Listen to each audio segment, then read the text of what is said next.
JCB രക്ഷാപ്രവർത്തനം കഴിഞ്ഞ് ഇറങ്ങി പോകുന്ന ഒരു കാഴ്ച കണ്ടു.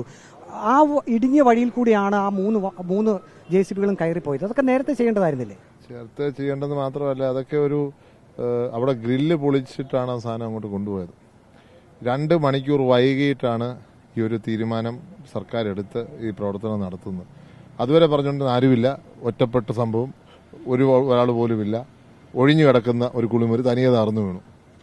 ഇതുപോലെയുള്ള വലിയ ഒരു ആശുപത്രി, മെഡിക്കൽ കോളേജ് പോലുള്ള ഒരു ആശുപത്രി അത്യാഹിതം നടന്നു കഴിഞ്ഞാൽ രക്ഷാപ്രവർത്തനത്തിന് ഉപകരണങ്ങൾ എത്തിക്കാൻ പോലും കഴിയാത്ത രീതിയിലാണോ അത് ഡിസൈൻ ചെയ്തിരിക്കുന്നത്? അതാണ് ഏറ്റവും ഷോക്കിംഗ് ആയിട്ടുള്ള കാര്യം. അങ്ങനെ കൂടുതൽ കെട്ടുകളും കൂടുതൽ ബിൽഡിങ്ങുകളൊക്കെ വന്ന് എല്ലാ ബിൽഡിംഗ് റൂൾസിന്റെ വയലേഷൻ, 7 മീറ്റർ റോഡ് വേണം എന്നുള്ളൊക്കെ വയലേഷൻ ഉണ്ടായി. ഇപ്പൊ ഒരു അത്യാഹിതം സംഭവിച്ചാൽ എന്ത് ചെയ്യും? എത്ര വൈകിയാണ് ആക്ട് ചെയ്യുന്നത്? ഞാൻ ചോദിക്കുന്ന ഒരു സംഭവം നടന്നു. ഒന്ന്, അപകടം സംഭവിച്ചതിന് ശേഷം വളരെ വൈകിയാണ് രക്ഷാ ഉപകരണങ്ങൾ എത്തിയത്. 2, ഇനി അപകടം സംഭവിച്ചപ്പോൾ തന്നെ പറഞ്ഞാൽ പോലും ഈ രക്ഷാ ഉപകരണങ്ങൾ എത്തണമെങ്കിൽ പിന്നെയും 1 മണിക്കൂറിലധികം എടുക്കും. 2 മണിക്കൂറാണ്. 2 മണി. ഞാൻ ചോദിക്കുന്നത്, ഞങ്ങൾ വന്നിട്ട് 2 മണിക്കൂർ ഞങ്ങൾ ആവശ്യപ്പെടുമ്പോൾ 10 മിനിറ്റ് എന്നാണ് പിന്നെയും പറയുന്നത്. ആ അപകടം നടന്നു.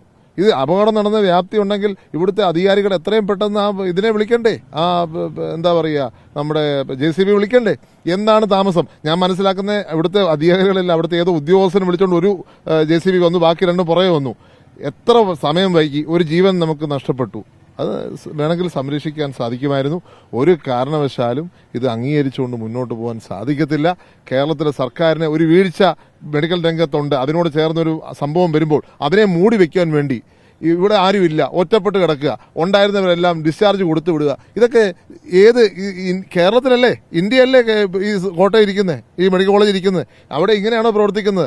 ഞങ്ങൾ വെറുതെ ഇരിക്കാൻ പോകുന്നില്ല. ആരെങ്കിലും ഡിസ്ചാർജ് കൊടുത്താൽ അത് സർക്കാരിനെ ഞങ്ങൾ നേരിടും. അത് തെരുവിൽ വേണമെങ്കിൽ ഞങ്ങൾ നേരിടുമെന്ന കാര്യത്തിൽ സംശയമില്ല.